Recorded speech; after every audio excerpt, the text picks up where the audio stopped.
اللہ الرحمن الرحیم۔ السلام علیکم دوستو، نئی ویڈیو میں خوش آمدید۔ آپ دیکھ رہے ہیں میرا یوٹیوب چینل آٹو کار پاکستان۔ دوستو، آج میں آٹو کار پاکستان کے حوالے سے کوئی بات نہیں کرنا چاہتا، آٹو موبائل کے حوالے سے بات نہیں کرنا چاہتا۔ آج میرا جو ٹاپک ہے وہ سیلاب کی تباہ کاریاں ہے۔ دوستو، سیلاب کی تباہ کاریوں میں ایسی تصاویر اور ایسی ویڈیو سوشل میڈیا پر آئی ہیں کہ جس نے سر کے بالوں سے لے کر پاؤں تک لرزا کے رکھ دیا ہے، اور یقیناً کوئی بھی اہل دل ان تصویروں اور ان ویڈیوز کو دیکھ کر کانپ اٹھے گا۔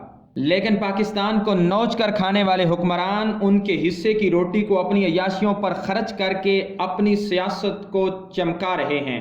ان کی طرف کسی کا دھیان نہیں کہ پاکستان میں کیا ہو رہا ہے، انسانیت پر کیا گزر رہی ہے، مسلمانوں کے ساتھ کیا ہو رہا ہے، اور پاکستان میں کس طرح کے حالات ہیں اور کس طرح ان حالات سے نمٹا جائے، کس طرح پاکستان کی مدد کی جائے، اس طرف کسی کا دھیان نہیں۔ تو تفصیل میں جانے سے پہلے سب سے پہلے میری اس ویڈیو کو ضرور لائک اور شیئر کریں، اور اگر آپ میرے اس چینل پر نئے ہیں تو میرے چینل کو سبسکرائب ضرور کریں۔ اور کہاں ہیں وہ حکمران، کہاں ہیں وہ سیاستدان جو ہر وقت اپنی سیاست چمکاتے رہتے ہیں؟ کیا ان کو کچھ نظر نہیں آ رہا کہ پاکستان میں کیا ہو رہا ہے؟ فقط ہم اتنا ہی سمجھتے ہیں کہ ہمیں یہی پڑھایا گیا، ہمیں یہی درس دیا گیا کہ دین میں فتنے ہیں، دین میں فرقہ واریت ہے، مگر اب مجھے پتا چلا فقط دین میں فرقہ واریت نہیں ہے، بلکہ یہ حکومت پاکستان میں بھی فرقہ واریت ہے، یہ انسانیت میں بھی فرقہ واریت ہے، جہاں ہم ہر وقت سنی، وہابی، شیعہ، دیوبندی یہ پکارتے رہتے ہیں، اور ہر وقت اپنی آنے والی نسلوں کو بتاتے رہتے ہیں کہ مولوی دین بیچتے ہیں، مولوی دین کو حصوں میں بانٹتے ہیں، مگر مجھے کیا کوئی بتائے گا اس وقت انسانیت فرقوں میں نہیں بٹ گئی؟ مجھے کوئی اس وقت بتائے گا کہ انسانیت تقسیم نہیں ہو گئی؟ مجھے کوئی اس وقت بتائے گا کہ انسانیت کے کتنے حصے ہو گئے ہیں؟ کیا ہے کوئی ان کی مدد کرنے والا؟ کیا ہے کوئی ان کی اصلاح کرنے والا؟ نہیں، ایسا کوئی نہیں ہے جو ان کو بچانے والا ہو، جو ان کی مدد کرنے والا ہو۔ سیلاب چل پڑا تھا، لوگ مر رہے تھے، گھر تباہ ہو رہے تھے، مویشیوں کی لاشیں سڑکوں کنارے پڑی تھیں، سامان کی گٹھڑیاں سر پر لادے قافلے چل پڑے تھے، تیار فصلیں ڈوب چکی تھیں، پورے سال کے لیے ذخیرہ کیے گئے دانے پانی میں بہہ گئے تھے، سوکھے دریا، وہ دریا جن کے ہم نام بھی بھول چکے تھے، اپنے پرانے راستے سونگتے ہوئے واپس آ رہے تھے، اور دریا کے راستوں میں بنی آبادیاں ملیا میٹ کر رہے تھے۔ موسموں پر نظر رکھنے والے بتا رہے تھے کہ کراچی کی بارش طویل ہے اور تکلیف دہ بھی، لیکن کراچی سے آگے بھی پاکستان ہے اور بہت بڑا ہے۔ اس کے بارے میں کسی نے سوچا بھی نہیں تھا کہ کیا صرف یہ جو بارشیں آ رہی ہیں یہ صرف کراچی کے لیے تباہ حال ہیں یا پورے پاکستان کو اپنی لپیٹ میں لے سکتی ہیں۔ پہاڑوں کی بارشوں سے جو سیلاب کے ریلے نکلے ہیں ان کے پاس کوئی راستہ نہیں ہے، سڑکیں ہیں، پل ہیں، کچے پکے گھر ہیں، کہیں پوری آبادیاں ہیں۔ یہ تباہی چپکے سے نہیں آئی، سب نشانیاں موجود تھیں، لیکن ہم ذرا مصروف تھے۔ صرف عسکری ادارے ہی نہیں، صرف سیاستدان ہی نہیں، پولیس اور عدالتیں ہی نہیں، خبریں بیچنے والے اور انہیں خریدنے والے، ہم سب مصروف تھے۔ ہم سب یہ جاننے کی کوشش میں تھے کہ شہباز گل کے کپڑے اتارے گئے یا نہیں، اس پر تشدد ہوا یا نہیں، اس کو ناشتہ دیا گیا یا نہیں، اس کو جیل میں رکھا گیا یا نہیں، اس کو کون سی بیماری لاحق ہے، اس کو کون سا مرض لاحق ہے۔ میں نے شاید زندگی بھر ٹیلی ویژن پر اتنی دفعہ لفظ جنسی تشدد نہیں سنا جتنا سیلاب کے پہلے دنوں میں سنا۔ ہر وقت جنسی تشدد کی خبریں ٹی وی پر آویزاں تھیں۔ ہوا یا نہیں ہوا، کیسے ہوا، کس نے کیا، ثبوت دکھاؤ، میڈیکل چیک اپ کیوں نہیں کروایا، شرم ریاست کو آنی چاہیے یا شہباز گل کو، کس پر بغاوت کا الزام لگاؤں، ہمیں تو باغی بھی ٹھیک نہیں ملے، اور وہ آگے سے جنسی تشدد کا الزام لگائے تو یہ ایک ہولناک خبر ہے جس کی ہیڈ لائن یقیناً بنتی ہے، لعن طعن بھی ہے، بحث بھی ہے۔ ہمارے دین میں بھی ہے کہ ایک انسان کا قتل ساری انسانیت کا قتل ہے،